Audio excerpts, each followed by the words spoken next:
should have come to this. For too long, we talked about building the best economy in the world and the best infrastructure in the world. We talked about asserting America's leadership. We started about the best and the safest roads, railroads, ports, airports, and so much more.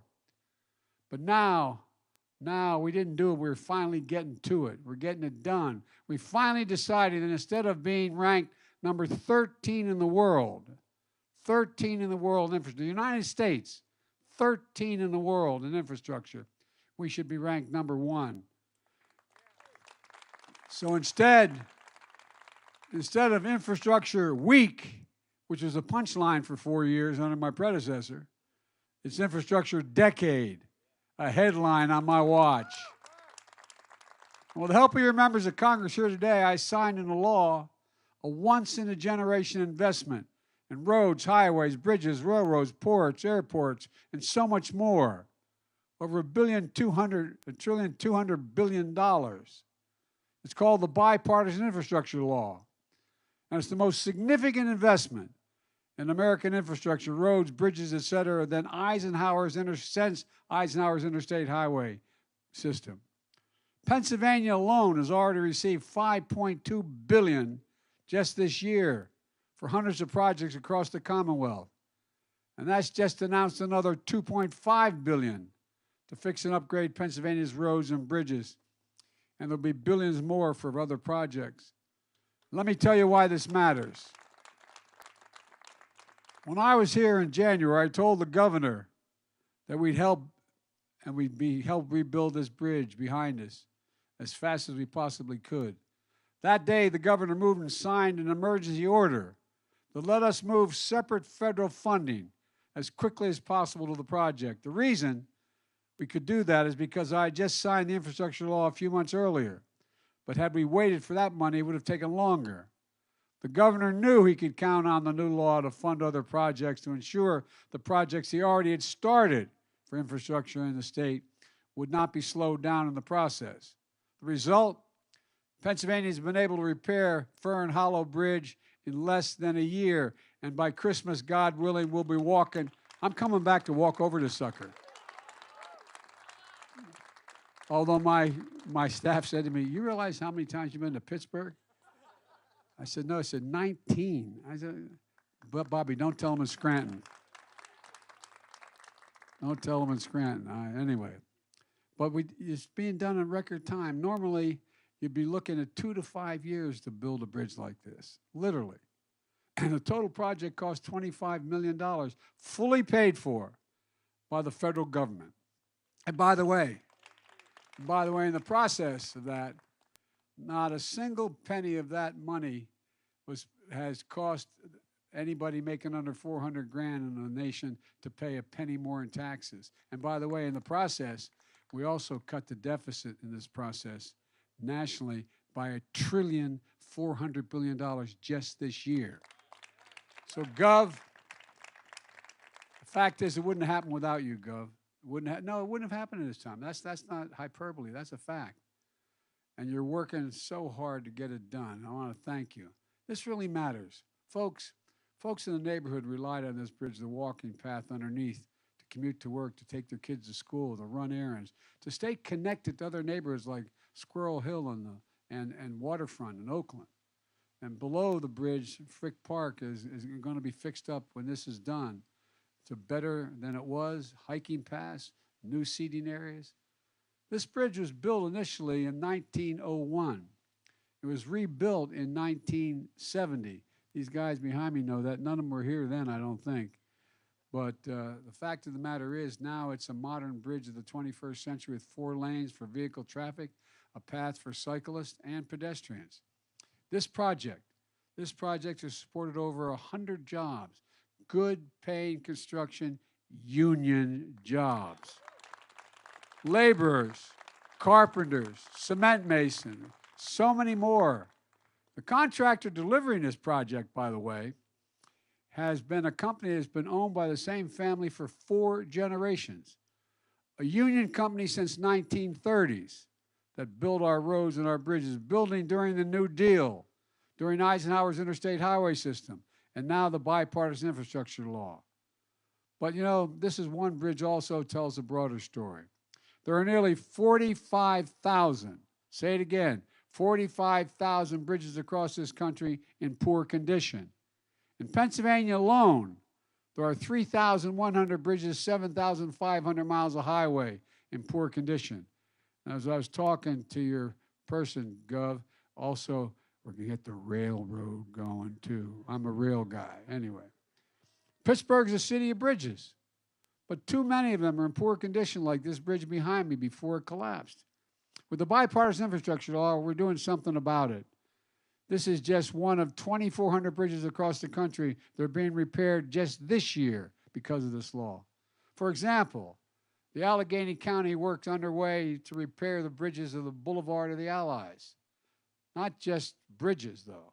Just outside of Pittsburgh, we're investing $850 million to replace and expand a 100-year-old Montgomery Loxton Dam that's critical to the nation's economy. And I mean, we're investing, that investment is going to increase the capacity of this system, the locks, over 50% at a critical choke point in the river.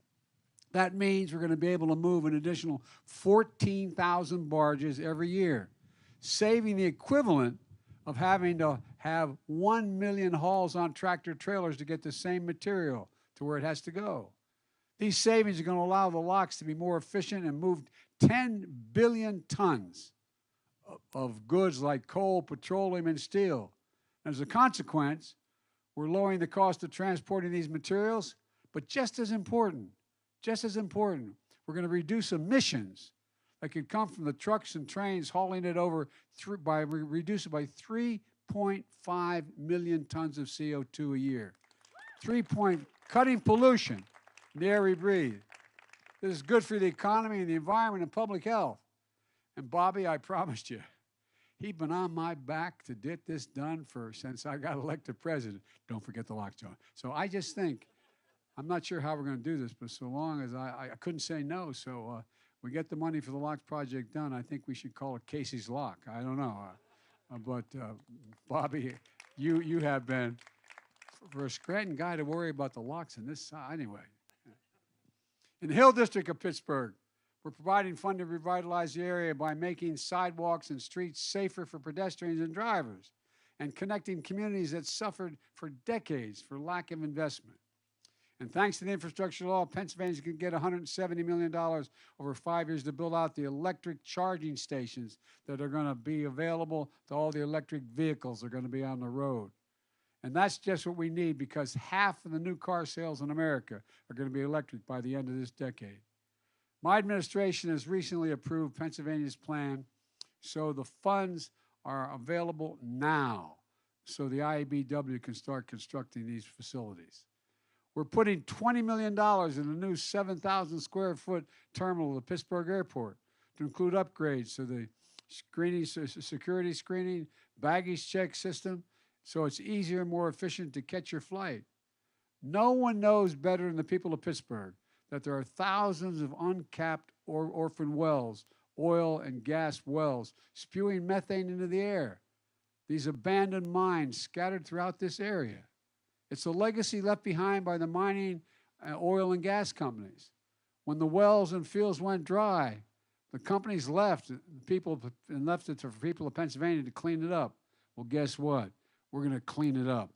Now my Department of Interior is sending Pennsylvania close to, and Connor, I know you worked on this, close to $350 million this year to cap the wells and reclaim the abandoned mine lands and polluted waterways, creating good-paying jobs in the process for the folks in the same communities that dug the wells in the first place. In addition, we're investing at least $100 million in Pennsylvania to get high-speed internet across the state, in every part of the state, urban, suburban, and rural. And no one's going to be left behind. 21% of Pennsylvania families don't have home internet connections. But never again should a parent have to drive their kid to a McDonald's parking lot and sit there to connect to McDonald's internet so they could do their homework. Not a joke. You saw it happening. In addition, there are over 150,000 lead service lines carrying water to homes and schools in Pennsylvania. and over 7,000 in Pittsburgh. This impacts children's brain development. I mean, for real. It's a hazard to their health. You can't have this in Pennsylvania. We can't have this anywhere in America. Now Pennsylvania is going to get $87 million to replace these lead pipes because every person, every child in this country should have access to clean, safe drinking water. And by the way, these projects are going to create good-paying, mostly union jobs. That's because I made sure the overwhelming majority of the funds in this infrastructure law are subject to Davis-Bacon prevailing wage requirements. I said when I ran, we're going to build a country from the bottom up and the middle out, not the top down. When the middle does well, the wealthy do very well. So this law is about more than rebuilding our infrastructure. It's about rebuilding the middle class, something John knows a lot about and talks a lot about. And let me tell you, I'm a proud Delawarean, but Pennsylvania is my native state. It's in my heart. I can't tell you how much it means to me to be part of rebuilding this beautiful state. My grandfather, Finney from Scranton, would really be proud of me right now. No, I'm not joking, he would. By the way, he's an All-American football player, John, in Santa Clara. You know, I started my campaign for president here in Pittsburgh because there's no better place to talk about rebuilding the backbone of America, the middle class. After I accepted my party's nomination, Pittsburgh was my first major stop. It's here that I laid out my vision for building a better America with better pay and dignity. Dignity for working people, people who built this country. My dad used to say everybody should be treated with dignity no matter where they're from. Because here's what I know.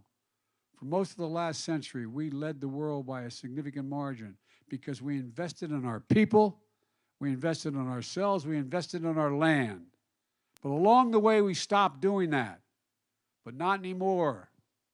We're back on track. When you see these projects in your neighborhoods, the cranes going up, shovels in the ground, I want you to feel the way I feel. Pride in what we can do when we work together. And that's what I mean when I say we're building a better America. And folks, let's get something straight. We managed to get some Republicans to vote for this, 13 in the House and 19 in the Senate. And I'm truly grateful for them. I mean it sincerely. But a whole lot more voted against it, but are taking credit for it now. You know, you may have seen the news report on CNN describing Republicans who voted the infrastructure law after attacking me and Democrats for passing what they called socialism. Socialism. Well, now they're quietly and privately sending me letters. Not a joke. My administration asked for money. Asked for that money. Talking about how important the projects in their district are and for America. I've got to say, I was surprised to see there's so many socialists in the Republican caucus. But look, and I mean this sincerely, even if they voted against it, I promised when I ran I'd be president for all the American people, everyone. We're building a better America together, even in districts where congressmen voted against this. They're going to get the money. And one last thing. This is all being done without raising anyone's taxes a penny if you made less than $400 grand. And we did it while cutting the deficit in half this year, in half. Let me close with this. It's been a rough 4 or 5 years in this country. For a lot of families, it's still kind of tough. But there are bright spots where America is reasserting itself, like here, where the best workers in the world are hard at work building a future, a better future for everybody. We're proving our best days are ahead of us, not behind us. We just have to keep it going, and we know we can. I have never been more optimistic about America's future than I am today, and I really mean that. Just remember, we got to remember who we are. We are the United States of America. There's nothing beyond our capacity if we work together. This is an example of. So God bless you all, and may God protect our troops, and thank you for what you've done, particularly all the workers here.